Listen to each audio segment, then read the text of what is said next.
Again! The National Weather Service in Raleigh has issued a severe thunderstorm warning for southwestern Anson County in central North Carolina until 5:45 p.m. Eastern Daylight Time.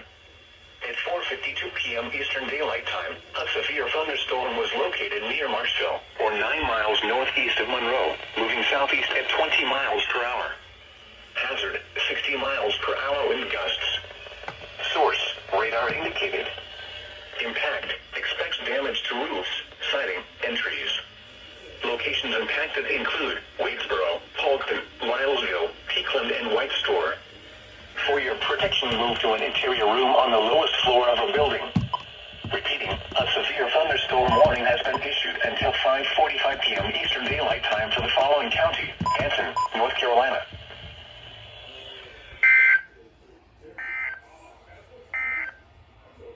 The National Weather Service. Dang, that's the second SVR within the last 15 minutes.